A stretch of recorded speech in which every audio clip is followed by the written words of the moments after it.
Hello once again, Noelle. How are you doing today? I am great. How are you? I'm doing great. I know you had a birthday not too long ago. Let me say happy belated birthday. Thank you. Thank you. Thank you. And last time we were together, we had an opportunity to ask you some questions, and you did a great job answering them.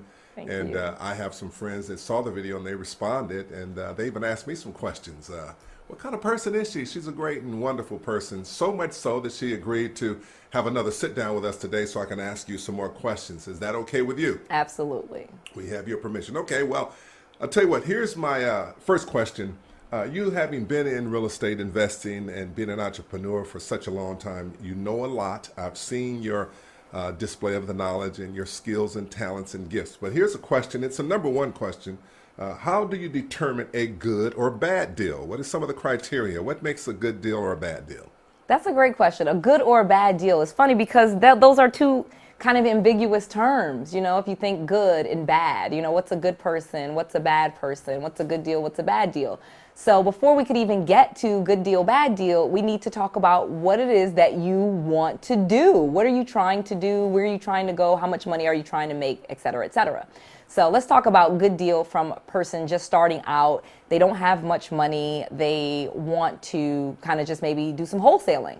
So a good deal for them is going to be a deal with lots of equity, a deal that they can make at least $5,000 on when they assign that contract to someone else. Obviously, that's a good deal. It doesn't necessarily have to be you know, a deal with $100,000 worth of equity or $50,000 or $40,000. There's not a specific number per se. It's really going to be about what they're trying to do. So what are they doing? Are you wholesaling? Are you fixing and flipping? Are you taking it as a rental property? Like, what are you doing? That's the first question. So that's kind of hard. So that's why I gave the example. Maybe you just want to wholesale. The second thing, if you want to talk about good or bad deal that you need to know is what property problem did they come to you with? Because good for one type of property problem and what you're going to do with it, and good for another one really is different. And so I'm going to get really complicated, but I really want to answer this question because it's a really, really good question. And I know a lot of people ask this question. So I'm going to explain a little bit. So bear with me.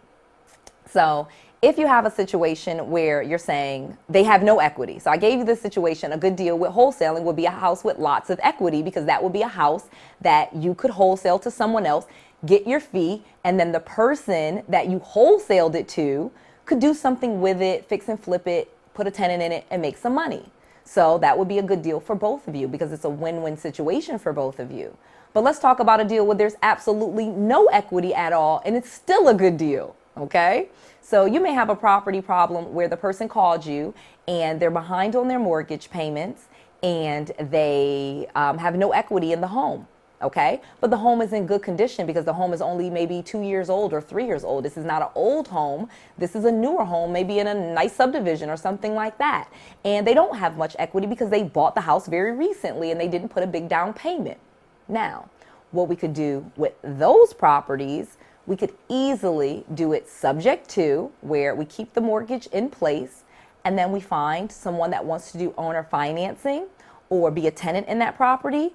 And so we don't need a lot of equity in that case, because say, for example, that was the case. We have this person, they have like no equity, they're behind on the payment. They say, okay, I'll do subject to, I'll sell you the house and I'll keep the mortgage in place. You just take over the payments, Mr. Investor or Mrs. Investor. And I go, okay, yes, thank you. Now, what am I going to do? I'm going to go find someone that likes that house, one, which is pretty easy. Then two, I'm going to owner finance it to them. I am going to put someone that wants to buy that house, but they're going to be a tenant in the house at first, but they're buying it. It's a lease purchase, it's owner financing, whatever state you're in, we call it this different things. They're going to give me a large down payment, give me $10,000, $20,000 because they're buying the property. And then they're going to pay their rent. So say the person that had the property before, the mortgage on it was $1,500. Well, I got someone to give me $20,000 down and they were going to give me $2,000 a month. So I got the $20,000 down and I got the $2,000 a month. Mortgage payment was $1,500 a month. So I'm making $500 a month and I got $20,000 as a down payment. And when they buy the property, I'm going to sell it for what the house is worth about right now. Okay, so now I've sold the house for more than it was worth. I got money down and I'm getting cash flow.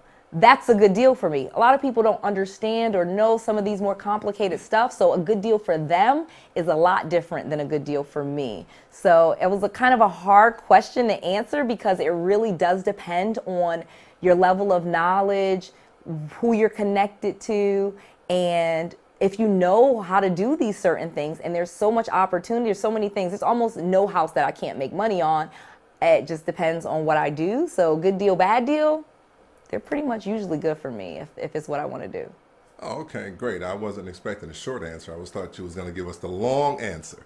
Ha ha ha. Sorry, that was not a quick one. Good deal, bad deal. That's okay. I'm sorry. You did a That one's great hard. job. That one's hard. I was glued. Okay. Okay, so you mentioned wholesale. How do you do a wholesale deal when you have $0 in your budget or low budget? How really do you low do a wholesale deal with a low budget or no Yes. budget? Very easily. Very easily. So I have a video that I'll actually put a link to and some training about getting some, free deals. Okay.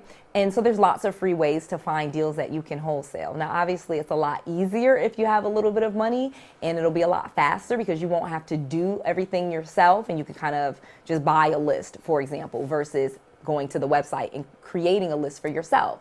So it really depends on if you have no money, let's just say you have $0 in your pocket. You are just like, I got nothing. I want to wholesale though. I want to wholesale. I got no money. Here's what you would do. You would take out your phone, go through your contacts, and find everybody in there. And you would call them, you would email them, you would reach out to them, you would tell them what you're looking for. You would tell them and explain them what wholesaling is, what you're looking for very specifically, and then have them start looking for deals. And then people, once you call 50, 60, 70 people, they will be able to, bring you deals. Okay. Yeah. That sounds great. Yeah. Hold on just a second. Okay. I got a great question here I want to ask you. Just Okay. bear with me for one moment. Okay. Okay, so Noelle, here I am. I'm back. I had to check something out. So you answered that question about wholesaling with no money down and or low budget. Okay, so I want to get a house under contract. How would I assign that to someone else? Okay. How do you assign a contract for wholesaling, essentially? Okay. So, yeah, like how to get a house under contract to assign to someone else. Okay. So how do you get a contract to assign to someone else? So in other words, how do you wholesale? I love this question. I do. I really do. So how do you get a contract? So again, I have a whole video, not to belabor this point, but step one, obviously, is going to be able to find the person with the problem. Okay, so I'm assuming you've already found the person with the problem. You've talked to them. They have this big problem. They're ready to get out of the house. Okay, so now we're to the point where you're talking directly to the seller and they may or may not want to sell. Again, I have to kind of assume the scenario because here's the truth.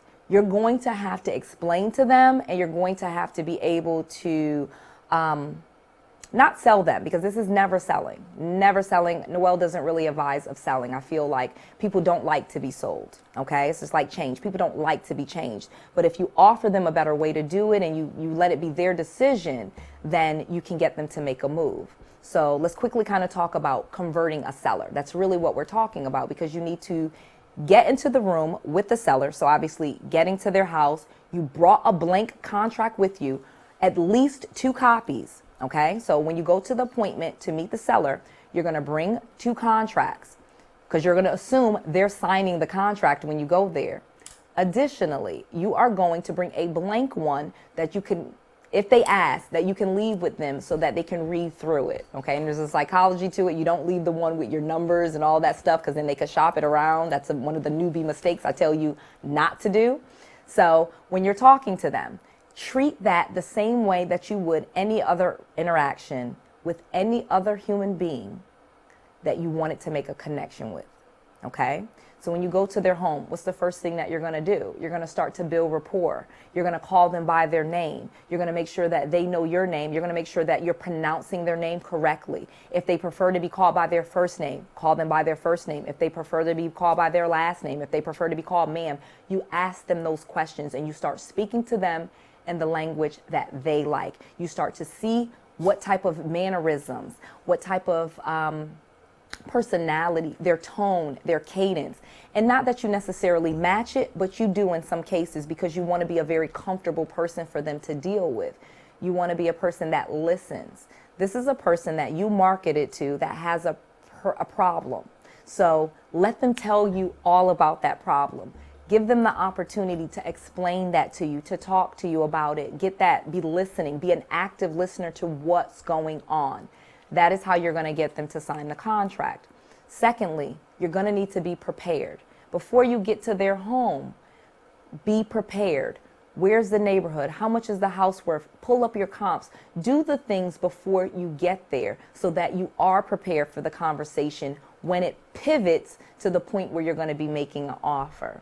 Now, obviously, this is a Ask Me Anything. I'm glad to share, but this video would be probably 3 hours long if we went through every single thing. So I'm trying to kind of quickly give you some tips on what to do when you're talking to sellers and how to get them to sign the contract. But the biggest thing for most people is they don't even bring a contract with them when they go to see a seller. They're so nervous, they're so distraught, they're forgetting that they have the power and that they're helping someone, that they see it as a sale and that they need to sell this person and convert them and get them to sign the contract, which that's not what you're there for. You're there to help, you're there to listen, and then make them an offer, an irresistible offer. And we'll talk about that maybe in another video on how you make some irresistible offers that they cannot refuse.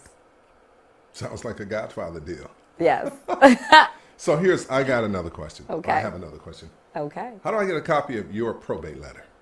Okay, so it's funny. People ask me, Noelle, give me all of your letters, all of your scripts, all of your templates, and I am happy to do that because, again, I'm honest. I want you to be successful in this. I think there should be more of us doing it, and I have a mission to help. So how you can get a copy of my probate letter, and if you want a copy of my letter, then let's schedule a call. There's a website that you can go on to, fill out an application, and you and I can get on the call. And just for even scheduling that call, you'll get a copy of that letter that you can use copyright free all the time.